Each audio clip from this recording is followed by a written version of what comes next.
Lóbulos y áreas funcionales en los hemisferios. Aquí podemos observar nuevamente lo que son los lóbulos frontales, el surco central o central sulcus, el lóbulo parietal, el occipital y el temporal. Y por debajo, cruzando por el medio, está la famosa fisura lateral que conecta con el corpus callosum. Así que, para que más o menos repito esto con muchas ocasiones para que se nos vayan quedando poco a poco lo que son las estructuras del cerebro. Aquí pueden ver la corteza prefrontal dentro de los lóbulos frontales, el área de Broca, que está aquí como en un verde claro. Les recalco nuevamente que está asociada con el lenguaje. La fisura lateral, que la mencionamos también. Acá abajo en amarillo vemos en el área temporal la corteza auditiva. También es bien importante, aquí como en violeta claro o fuchsia, como lo que se conoce como el precentral gyrus o la corteza motora. Es sumamente importante, ahí está el homúnculo o hombre pequeño. ¿Por qué se le llama así? Porque esa parte pequeña que la estamos viendo desde el área temporal del cerebro, pero corre hasta el otro lado. Y esta tiene que ver con todo lo que es el movimiento de manos, pies, incluso también coordinación. Entonces, pegadito acá, como en un anaranjado rojizo, está el postcentral gyrus, que está más dirigido a la corteza somatosensorial, que tiene que ver también con todo lo asociado a los aspectos sensoriales, tacto, ¿verdad? Para detectar el frío, el calor, entre otras cosas. Aquí vemos el área de Wernicke, que está también asociada al lenguaje y la estructuración del lenguaje, y entonces la corteza visual. Así que, a pesar de que les estoy describiendo estos elementos de manera separada, el estar uno de ellos interconectado hace que se asocien. Hay neuronas que se van a conectar, por ejemplo, la corteza motora, que permite que nosotros podamos caminar, correr, podamos mover las manos, y al lado la corteza somatosensorial. Cuando una persona tiene frío, inmediatamente se abraza a sí mismo buscando calor. Eso nos dice que hay una conexión entre lo que es el precentral gyrus y el postcentral gyrus, la corteza motor y la corteza somatosensorial. Así que yo le hablo de lo que son las funciones en las áreas de cerebro, pero no podemos perder de perspectiva la conexión que hay. Más adelante vamos a ver también la conexión que hay entre el cerebro anterior, el cerebro medio y el cerebro posterior, porque dentro del mismo cerebro hay otro sistema que lo vamos a analizar mucho más en detalle, por la sencilla razón de que tiene que ver con áreas de comportamiento socioemocional, que todavía no hemos entrado mucho en ese detalle, pero es bien importante porque él lo que hace que nosotros podamos racionalizar nuestras emociones, podemos tener constancia de ellas y poner en práctica lo que le llamamos inteligencia emocional. Aquí comparto brevemente, habían visto algunas de las diferentes tomas de los diferentes cortes del cerebro. Este es el corte de corona que se le llama. Bueno, podemos movernos. Arriba hay una pequeña definición. En el lado A tenemos el corte dorsal, que está en la parte superior. Yo siempre le digo a los estudiantes que piensen en la espina dorsal de un animal, de un tiburón, ¿verdad? Que está en la parte superior, pues asimismo está en el cerebro el área dorsal, que es la parte superior del cerebro. También tenemos por acá otra de las áreas.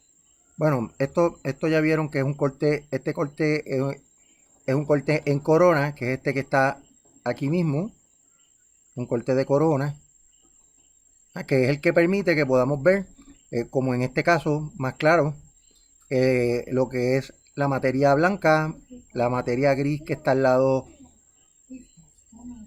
de los diferentes surcos y giros, o gyros, como le llaman también en inglés. Y el corte sagital, que va a ser bien importante porque deja ver lo que es el cerebro anterior, el cerebro medio donde está el sistema límbico, todavía no lo hemos tocado, pero el sistema límbico también es sumamente importante. ¿Ah? Y que tenemos una manera de ver el cerebro desde los diferentes ángulos. Y un corte de carácter horizontal. Este tipo de corte muchas veces se hace para estudiar el cerebro de las personas que tienen Alzheimer, porque mucho de las placas placas amiloides que se forman en la parte dorsal de la corteza prefrontal, ¿verdad?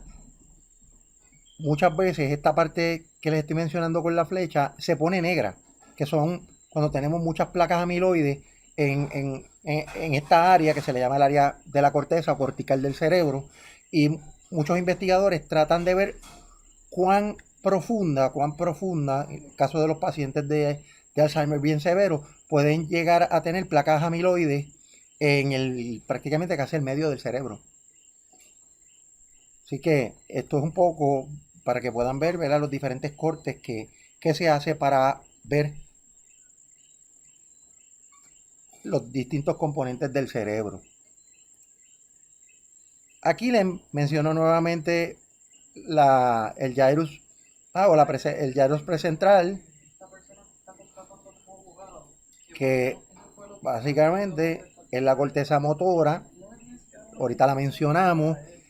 También se le llama homúnculo u hombre pequeño. ¿Por qué? Porque en ese pedazo que ustedes ven en rojo que corre de un hemisferio al otro, están funciones que tienen que ver con el movimiento. El movimiento que va desde los pies, las manos, cuello, ojos, cara, mentón o quijada, la lengua, el masticar, el tragar, y todo, ¿verdad? Esto es un corte sagital de lo que es esta área, ¿verdad? Y se utiliza lesiones en el precentral gyrus, es lo que hace que uno tenga problemas para mover pies, manos, brazos, tragar, masticar. Claro, también cuando hay lesiones en la espina dorsal, lo que hace es que los nervios que se encuentran en la espina dorsal no pueden comunicarse con el precentral gyrus. Ese es el asunto con la corteza motora. Que a pesar de que si usted mira el cerebro, contiene una parte relativamente limitada, pero es bien poderosa. Y el postcentral gyrus también, como les decía, conecta lo que son los sentidos, lo que son lo que no es las sensaciones, lo que son sensaciones.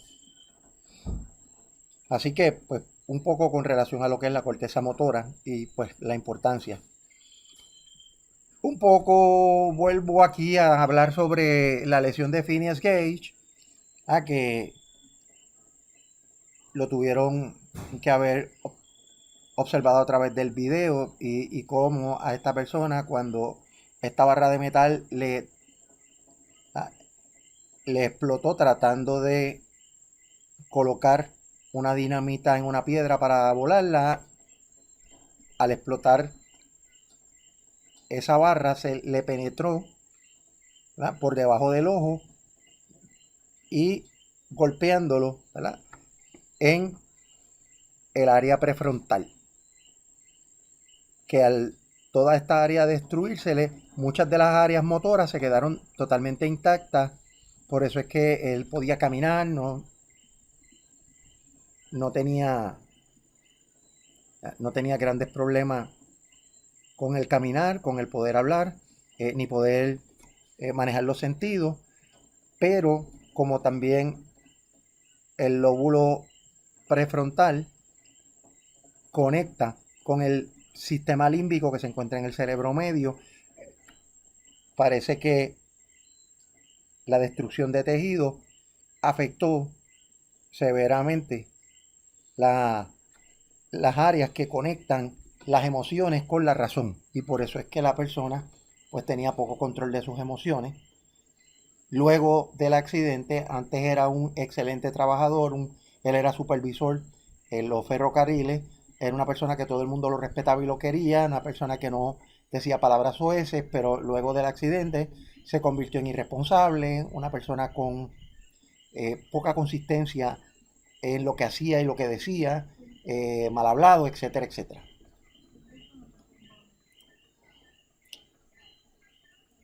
Otro de las prácticas que han llevado a cabo muchos neurocientíficos a través del tiempo, sobre todo neurólogos, es lo que es la lobotomía. La lobotomía no es algo nuevo. Se entiende que en tiempos incluso egipcios se hacían lobotomías para liberar el flujo de sangre en el cerebro, y que supuestamente eso hacía que la gente se calmara y se enfocara. Pues aquí, por ejemplo, Walter Friedman llevó a cabo varios trabajos de lobotomía para tratar de entender cómo podían mejorar los estados de ánimo de las personas. Así que posteriormente se criticó mucho los trabajos de Friedman. ¿Por qué? Porque impactaban sobre todo la toma de decisiones, las funciones ejecutivas y el análisis que se da en la corteza prefrontal.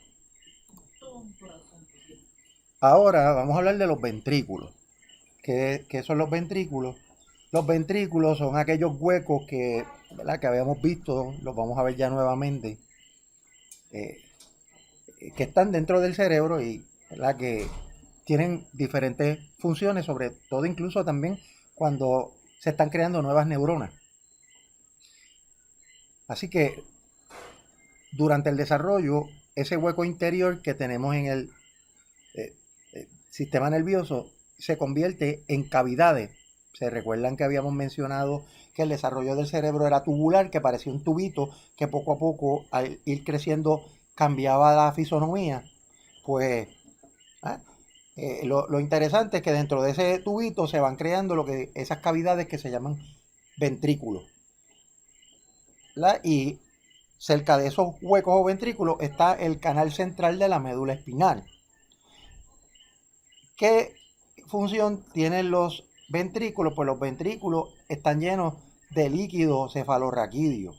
¿Qué hace el líquido cefalorraquídeo? Pues transporta material de los vasos sanguíneos al sistema nervioso central y transporta también materiales de desecho en dirección opuesta. Que el líquido transporta los vasos sanguíneos hacia el sistema nervioso central, hacia arriba, y cuando va bajando los desechos dentro del mismo cordón espinal, esos desechos, pues son básicamente esos desechos materiales que bajan y se desechan por diferentes vías, incluyendo la sudoración, la defecación, entre otros, etcétera. Ahora, este líquido cefalorraquídeo es bien importante, sobre todo para el diagnóstico de la meningitis. Cuando hay personas que se sospecha que tienen meningitis, le inyectan esta larga inyección que se coloca también para poner anestesia en la espalda, o la anestesia espinal, que se utiliza mucho en partos complicados en muchos de los casos. Pues se inserta una aguja en las vértebras y se saca líquido cefalorraquídeo. Es mucho menos peligroso que si se tratara de sacar de las vértebras superiores del cerebro, que pudiese haber daño también, pues porque lo que son las venas y los vasos sanguíneos son mucho más pequeños arriba que hacia abajo, ¿no? Entonces, ¿qué sucede? Se saca líquido cefalorraquídeo y se analiza para ver si hay meningitis, porque la bacteria de la meningitis se aloja en el líquido cefalorraquídeo. Continuando aquí con los ventrículos laterales, estos se extienden hacia adelante profundamente en los lóbulos frontales y en la otra dirección en los lóbulos occipitales, antes de que se oculten alrededor de los lóbulos temporales. Hay que hacer totalmente un corte de corona. Con un corte de corona uno ve cómodamente los ventrículos. También debajo de los ventrículos laterales y conectados a ellos está un tercer ventrículo que se encuentra entre los dos tálamos y las dos mitades del hipotálamo, que forman también lo que son las paredes del ventrículo. Aquí, en una visión lateral, podemos ver esto, toda esta parte que estamos observando aquí es un hueco, es como un hueco. Es como un hueco. Y por eso es que ese hueco transporta todo el líquido cefalorraquídeo hacia el canal espinal. Por eso, volviendo al concepto de meningitis, la meningitis se torna sumamente peligrosa cuando la bacteria de la meningitis se aloja en los ventrículos, porque realmente ataca severamente al cerebro y puede generar o degenerar en muerte cerebral, ¿verdad? Para darle un pequeño ejemplo. Pero esta sombra verdosa lo que significa es que son huecos dentro del cerebro. También tenemos el cerebro medio. El cerebro medio contiene estructuras que tienen funciones secundarias para la visión, la audición y el movimiento. El cerebro medio, como muy bien se expresa, está en el medio y sirve, ¿verdad?, para conectar diferentes tipos de funciones. Por ejemplo, vamos a ver más adelante en el cerebro posterior, vamos a observar el área occipital, que está asociada a la visión, pero esas conexiones neuronales que son mayores hacia aspectos de la visión en el área occipital, pero se mueven también en interconexiones hacia el cerebro medio, también hacia el área temporal con la audición y hacia el área motora del cerebro. Así que, como les decía, el cerebro es una máquina súper interesante, porque a pesar de que hay unas áreas que tiene funciones asociadas directas, también conecta para otras funciones y para que llevemos a cabo una operación tan compleja como yoguear, correr, donde tú estás corriendo, estás alterando el sistema nervioso central, estás alterando también la sangre, el corazón, y un montón de órganos al mismo tiempo. Pero el cerebro te está guiando en cómo correr, para dónde correr, cuando tienes que acelerar o cuando tienes que desacelerar, cuando tienes que parar y caminar, la sudoración, etcétera. Es maravilloso cómo esta estructura sirve de centro de operaciones para lo que hace todo el cuerpo. Aquí continuando tenemos el culiculi superior, que está en el cerebro medio, ayuda a guiar movimientos oculares y también para fijar la mirada, para uno poder observar a lugares específicos. Y el coliculi inferior ayuda a localizar la dirección de sonido. Tanto el coliculi superior como inferior, por ejemplo, permiten que cuando tú estés caminando, de momento puedas sentir que viene un vehículo a tus espaldas y moverte rápidamente y poder verlo y saber que ese vehículo te puede dar un golpe. Y sabiendo que también por el culiculi inferior usted localiza el sonido en la dirección que viene, pues usted se puede proteger inmediatamente. Otra de las estructuras involucradas en el movimiento en el cerebro medio es la sustancia nigra. Esta, que se proyecta hacia los ganglios basales, ayudan a integrar lo que es la movilidad. Así que ya pueden ver lo que es la complejidad del cerebro. Otra de las áreas dentro del cerebro medio es el área tegmental ventral. Esta juega un papel en lo que es la gratificación que usted obtiene por la comida, el tener relaciones sexuales, el uso de drogas, entre otros. Continuando con el cerebro medio, otro de los órganos es la glándula pineal. La glándula pineal parece una almendra pequeña, y el hecho de que sea pequeña no significa que no sea importante, porque contiene lo que se llama pinealocitos, que son células que secretan lo que se conoce como la melatonina. ¿Y qué hace la melatonina? Nos ayuda a controlar los ciclos de sueño y vigilia. Por eso es que hay veces que si usted está teniendo problemas para dormir, le venden vitaminas, y esas vitaminas estimulan la liberación de melatonina. ¿Por qué? Porque la melatonina está asociada con los ciclos de dormir y mantenerse despierto. Cuando están secretando mucha melatonina, pues usted se tiende a dormir. Incluso hay un dato interesante, y es que cuando una persona, por ejemplo, si usted está en la cama y tiene la luz prendida, la liberación de melatonina cuando la luz está prendida es mucho menor que cuando está apagada. Por eso es que se recomienda que la gente duerma con la luz apagada. Es que eso es otro dato. También está el acueducto cerebral, que lo mencionamos en algún momento. Este pasa a través del cerebro medio, conecta el tercer ventrículo por encima del cuarto. Y pues es parte también o está asociada directamente a los ventrículos.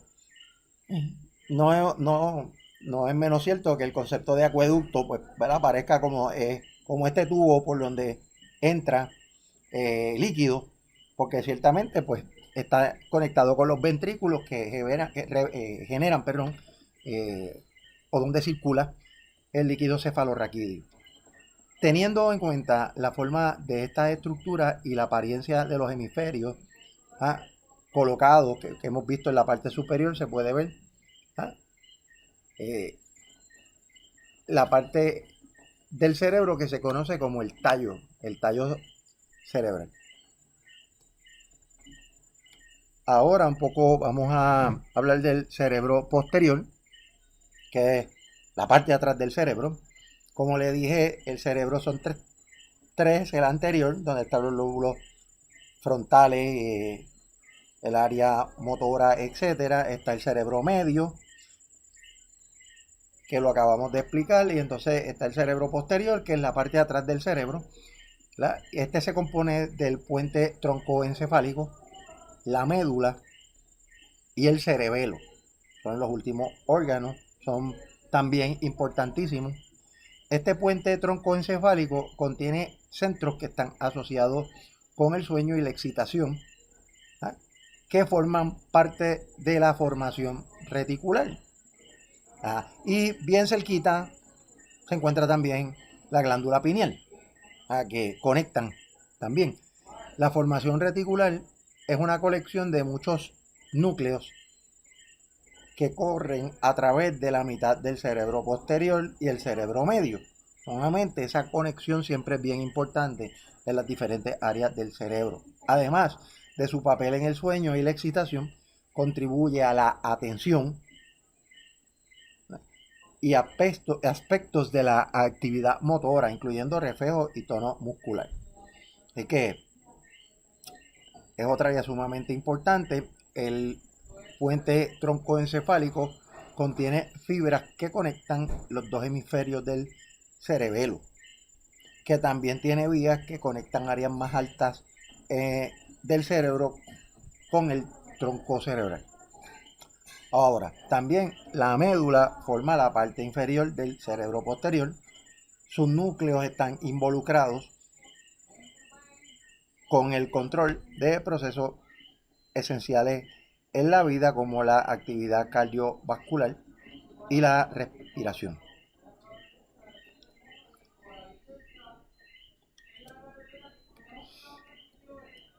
Ahora, interesantemente, el cerebelo es la segunda estructura cerebral más distintiva, y es tan distintiva que no importa por donde quiera que miremos el cerebro, siempre la vamos a ver. Siempre la vamos a ver. Claro, se va a ver mucho mejor desde el cerebro posterior, pero se ve también en el cerebro medio y por los hemisferios.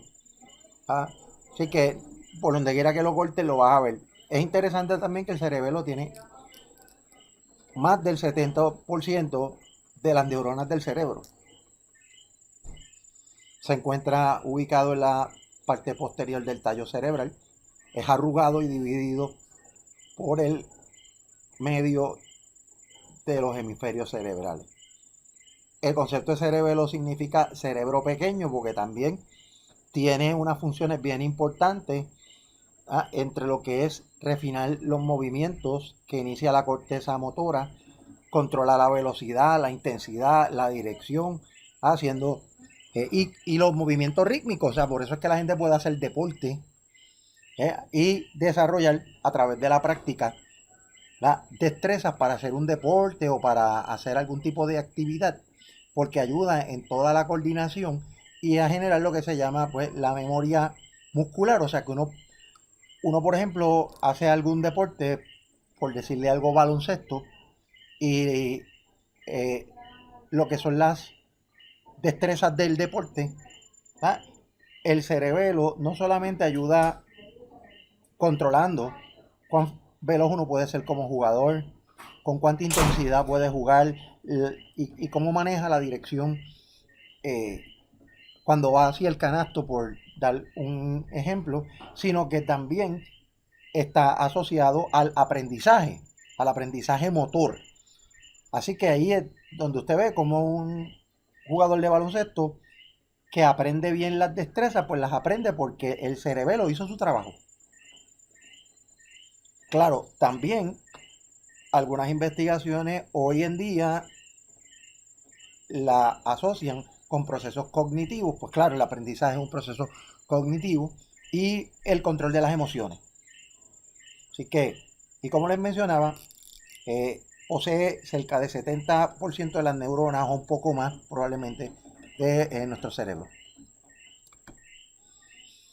Aquí un poco tenemos el tallo cerebral, donde tenemos, ven la glándula pineal, que pequeñita. Aquí en el cerebro medio tenemos tanto el tálamo, el cólico superior, el cólico inferior, que tiene que ver con funciones motoras, Este es el puente de Berulio y la médula. Así que por aquí, por esta área, ven que esto es como un hueco. Es como un hueco que conecta con los ventrículos.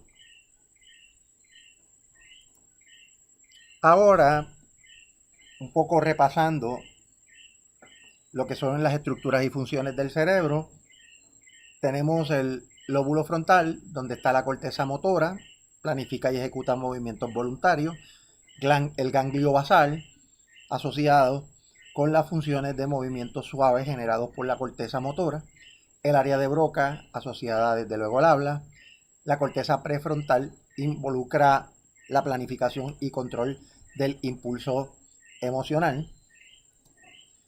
Tenemos en el lóbulo parietal la corteza somatosensorial, donde la función principal es la protección de los sentidos corporales.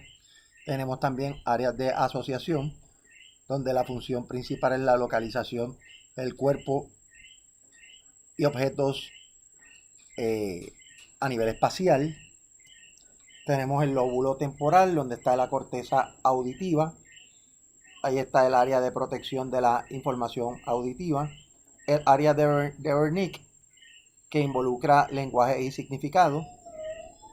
Y también tenemos la corteza inferior, donde está la identificación visual de objetos.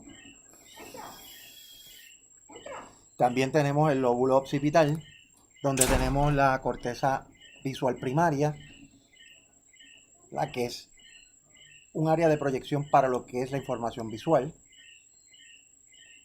La corteza visual asociativa, que procesa los componentes de información visual. La corteza temporal inferior, que se asocia con la identificación visual de los objetos. También tenemos el cuerpo calloso, que conecta los dos hemisferios. El ventrículo, que contiene el líquido cerebroespinal o cefalorraquídeo, o los ventrículos, ¿verdad? Ahorita hablamos de los diferentes tipos de ventrículos. Está el tálamo, que mueve información sensorial a la corteza. El hipotálamo, que coordina emociones y funciones motivacionales para satisfacer necesidades básicas como el comer, el beber, tener relaciones sexuales. La glándula pineal, que controla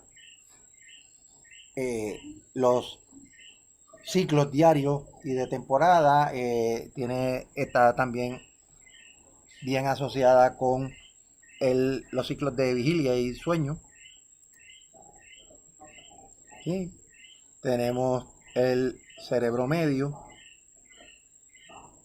Aquí tenemos el cólico superior, movimiento de ojos, una de las funciones, el inferior, identificación de sonido, la sustancia nigra asociada también al movimiento, el área ventral tegmental, que contribuye a los efectos de recompensa de la comida, el sexo y las drogas. La glándula pineal controla los ciclos de sueño y vigilia. También tenemos el robencéfalo, que está en la parte de atrás del cerebro posterior. Ahí está la médula, que controla los reflejos de los procesos de vida. Está el tallo, que contiene los centros relacionados al sueño y la excitación. La formación reticular, que tiene también asociación con el sueño, agitación, la atención y algunas otras funciones motoras. El cerebelo, que contribuye a los efectos de recompensa de la comida, el sexo y las drogas, generando mucha dopamina. Por eso es que se asocia con mecanismos de recompensa y satisfacción de necesidades. Acá también tenemos el cordón espinal. ¿Qué podemos decir del cordón espinal? Que contiene la médula espinal. Esta es parte del sistema nervioso central.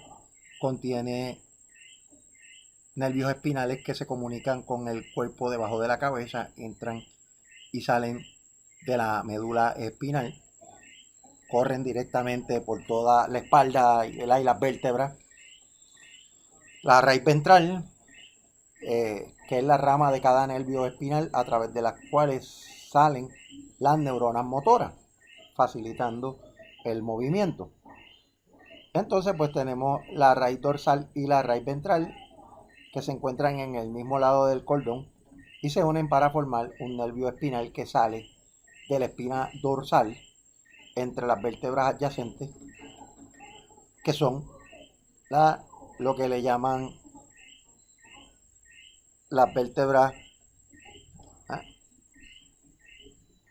lumbares,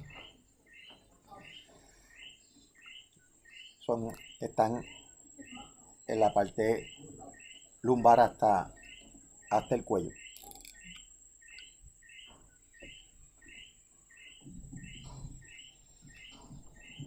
Y aquí pues tenemos un ejemplo, ¿verdad?, de cómo aquí tenemos neuronas sensoriales, neuronas motoras, ¿se acuerdan que le dije que se conectaban entre ellas?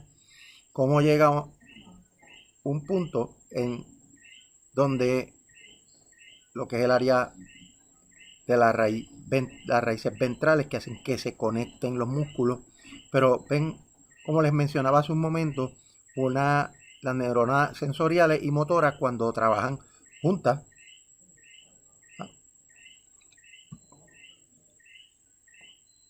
estimulan a través de el nervio espinal, los ganglios dorsales, lo que es el movimiento de mano, de brazo, y también pues pueden percibir los diferentes sentidos, el tacto, por ejemplo.